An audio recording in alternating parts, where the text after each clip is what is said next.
ก็นี่ฮาเลยทุกคนก็สวัสดีครับเพื่อนๆทุกคนเดี๋ยวนี้อยู่กับเฮดโดเฮทุกคนก็กว่าเปียสุเคคุยมาเนาะแกได้มีคนจูที่ท่อวินเนที่ลอกกันลักขี้เน่ดูกว่านะทุกคนก็นะเนี่ยบ้าขนาดเลยสุเคโอเลตาดูชั่วโมงดูตาขาเดียวเวกโอเลเอาเวเมสอเมวิดีอาเลยนะเวเฮลอเลยนึกว่าบ้านเนาะอยู่กว่าเอาเวนะมาดูปูนะโอลอาเลลิปยอละมาเฮละโอลลิปยอมแล้วนี่ชั่วโมงดูโอเลเมสอบปันเฮละนะเมสอบพักขวายนะเวเฮละนะดูกว่าตุมก็พลาเกมาเนาะเลยที่กลุ่มก็โคตรไปเลยเสียละนะกว่าเอาไว้เห็นลอยดอดูนะวันนี้นะครับเดี๋ยวผมจะมาถ่ายวิวสวยๆบรรยากาศหลัง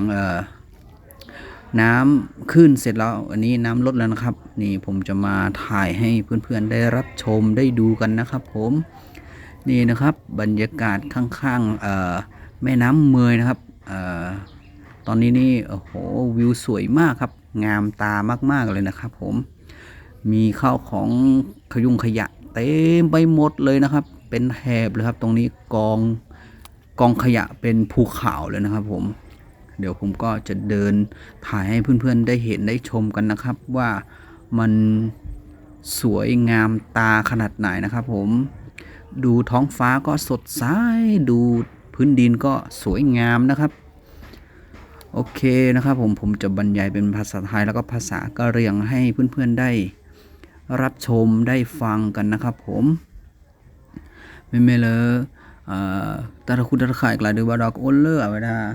แม่สอดขวาโอเลอร์แม่สอดพอโคขวาหรือเตี้ยบ้านเอาคนเอาไว้เฮลลอเรือโอเนลิปยอเล่เล่อาแกตาปูกับปลาผ้ากับปลาได้มันตา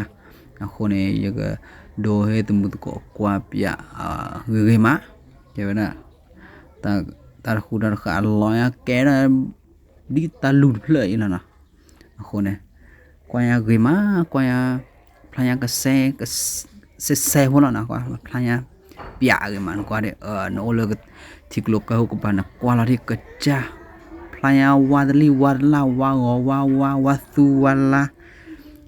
กว่าเดเนี่ยเซ